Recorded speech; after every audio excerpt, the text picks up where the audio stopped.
जय श्री सीताराम जी की। स्वागत है आप सभी का हमारे YouTube channel Shri Ramcharitmanas with Diksha पर। जैसा कि आप सभी जानते हैं कि हमारे इस चैनल पर श्री रामचरितमानस की चौपाइयों का तथा उनके हिंदी अर्थों का वर्णन किया जाता है। उसी कड़ी में आज हम उस प्रसंग का वर्णन करने जा रहे हैं जब भरत जी ने यह राज्यसभा में ऐलान किया था कि वे अगले दिन यानी सुबह होने पर राम जी से मिलने के लिए वन को जाएंगे और उनके साथ जो भी जाना चाहे वो उनके साथ जा सकते हैं। यह सुनकर नगर में सभी नगरवासी बहुत ही प्रसन्न होते हैं और अगले दिन श्री रामचंद्र जी से मिलने जाने के लिए व्यवस्था करने लगते हैं। पिछली वीडियो में हमने जहाँ तक वर्णन किया है आज उसी के आगे से शुरू करेंगे। यदि आप चैनल पर नए हैं तो चैनल को सब्सक्राइब कर लीजिए और यदि आपको वीडियोस पसंद आए तो वीडियो को एक लाइक ज़रूर कर दीजिए। हमारे साथ जुड़ के श्री रामचरितमानस की कथा श्रवण का लाभ लेते रहिए। साथ ही साथ आप अपने अनुभव को कमेंट बॉक्स में कमेंट करके हमारे साथ शेयर कर सकते हैं। तो चलिए आज की ये कथा शुरू करते हैं। चक्क चक्की जिमिपुर नर नारी, चहत प्रात और आरत भारी। जागत सबने से भयो बिहाना, भरत बुलाए सचिव सुजाना। कहो लेहु सब तिलक समाजू, बनहि देव मुनि राम ही राजू। बेगी चलहु सुनि सचिव जोहारे, तुरत तुरग रथ नाग सवारे। अरुंधति अरु अग्नि समाऊ, रथ चढ़ी चले प्रथम मुनि राऊ। विप्र वृंद चढ़ी बाहन नाना, चले सकल तप तेज निधाना। नगर लोग सब सज सज जाना, चित्रकूट कह किन्न पयाना। शिबिका सुभगन जाहि बखानी, चढ़ी चढ़ी चलत भई सब रानी। सौंपी नगर सूची सेवकनी, सादर सकल चलाई। सुमिरि राम सिय चरण, तब चले भरत दो भाई। जय भगवंत अनंत अनामय, अनक अनेक एक करुणामय। तुलसीदास जी कहते हैं, नगर के नर नारी चकवे चकवी की भांति हृदय में अत्यंत आर्त होकर प्रातः काल का होना चाहते हैं। सारी रात जागते जागते सबेरा हो गया। तब भरत जी ने चतुर मंत्रियों को बुलवाया और कहा, तिलक का सब सामान ले चलो। वन में ही मुनि वशिष्ठ जी श्री रामचंद्र जी को राज्य देंगे, जल्दी चलो। यह सुनकर मंत्रियों ने वंदना की और तुरंत घोड़े, रथ और हाथी सजवा दिए। सबसे पहले मुनिराज वशिष्ठ जी अरुंधति और अग्निहोत्र की सब सामग्री सहित रथ पर सवार होकर चले।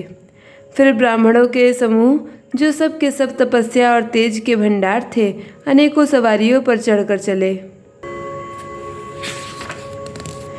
नगर के सब लोग रथों को सजा सजाकर चित्रकूट को चल पड़े, जिनका वर्णन हो सकता है। ऐसे सुंदर पालकियों पर चढ़ चढ़कर सब रानियां चली। वे जिन पालकियों पर चढ़ी थी उनका वर्णन नहीं किया जा सकता है। विश्वास पात्र सेवकों को नगर सौंपकर और सबको आदरपूर्वक रवाना करके तब श्री सीताराम जी के चरणों को स्मरण करके भरत शत्रुघ्न दोनों भाई चले। राम दरस बस सब नर नारी, जनु करि करि नि चले तकी बारी। बनसिए राम समुझ मन माही, सानुज भरत पया देहि जाही। देखि सनेहु लोग अनुरागे, उतर चले है गए रथ त्यागे। जाय समीप राखि निज डोली, राम मातु मृदुबानी बोली। तात चढ़ऊँ रथ बलि महतारी, होहि प्रिय परिवार दुखारी। तुम्हरे चलत चलहि सब लोगु, सकल शोक कृष नहीं मग जोगु।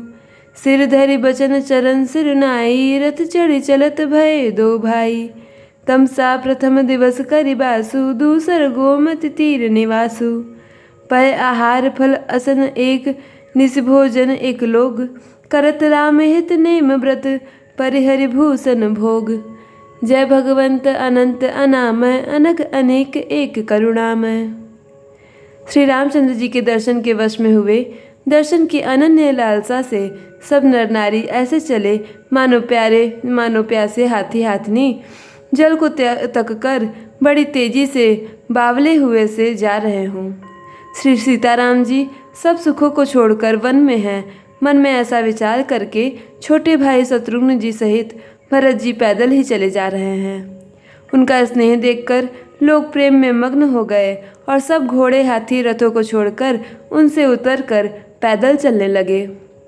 तब श्री रामचंद्र जी की माता कौशल्या जी भरत जी के पास जाकर और अपनी पालकी उनके समीप खड़ी करके कोमलवाणी से बोली, हे पुत्र, माता बलैया लेती हैं, तुम रथ पर चढ़ जाओ, नहीं तो सारा प्यारा परिवार दुखी हो जाएगा। तुम्हारे पैदल चलने से सभी लोग पैदल चलेंगे। शोक के मारे सब दुबले हो रहे हैं, पैदल रास्ते के पैदल चलने योग्य नहीं है। माता की आज्ञा को सिर चढ़ाकर और उनके चरणों में सिर नवाकर दोनों भाई रथ पर चढ़कर चलने लगे। पहले दिन तमसा पर वास करके दूसरा मुकाम गोमती पर के तीर पर किया।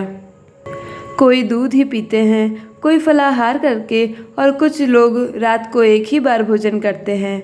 भूषण और भोग विलास को छोड़कर सब लोग श्री रामचंद्र जी के लिए नियम और व्रत करते हैं। सही तीर बसी चले बिहाने, श्रृंग बेरपुर सब नियराने। समाचार सब सुने निसादा, हृदय विचार करई सभी सादा। कारण कवन भरत बन जाही, है कछु कपट भाव मन माही। जो पै जिय न होती कुटिलाई, तो कतलिन संग कटकाई। जानहि सानुज राम ही मारी, करऊ अकंटक राज सुखारी।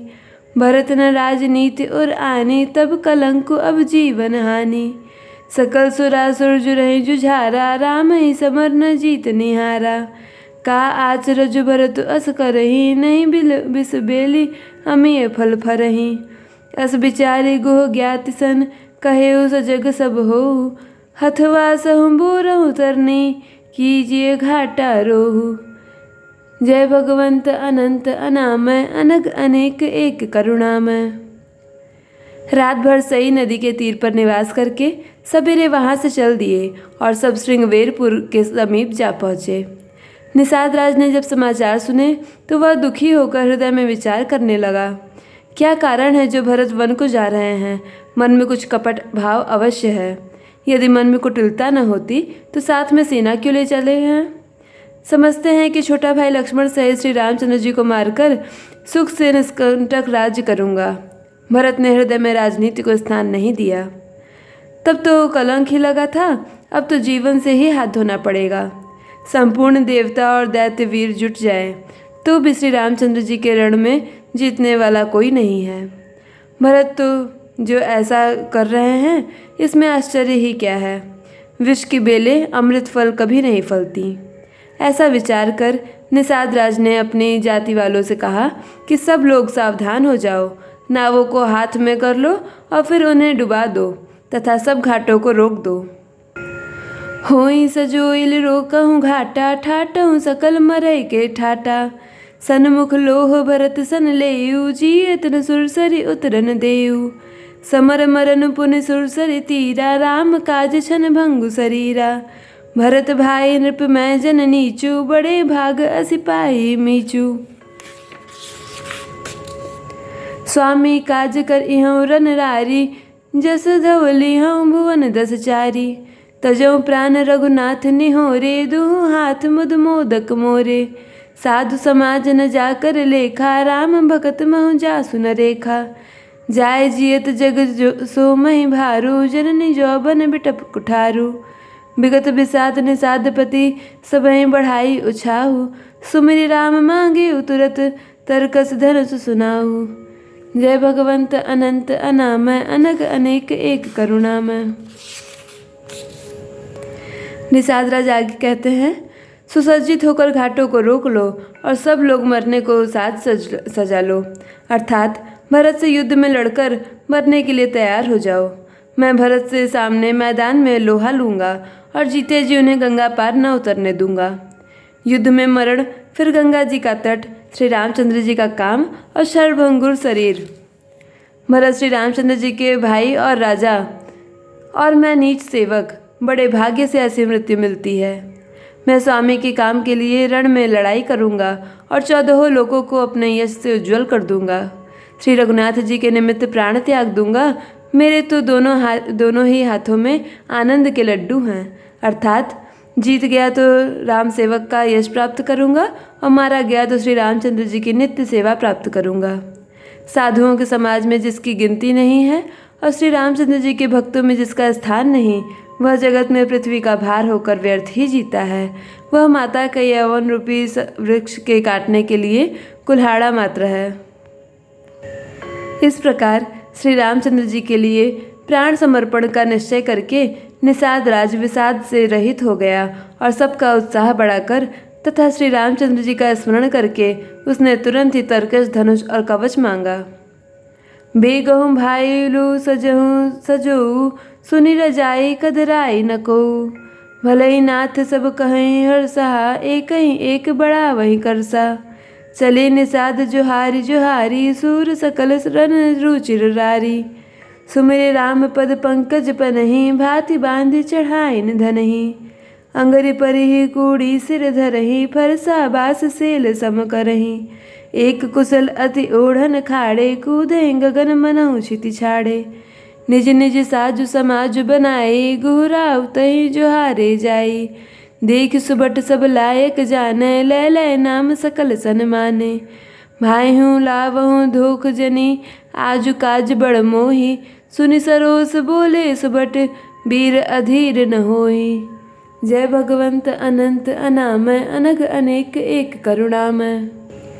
निषाद राज आगे कहते हैं, हे भाइयों जल्दी करो, सब सामान सजाओ। मेरी आज्ञा सुनकर कोई मन में कायरता न लावे।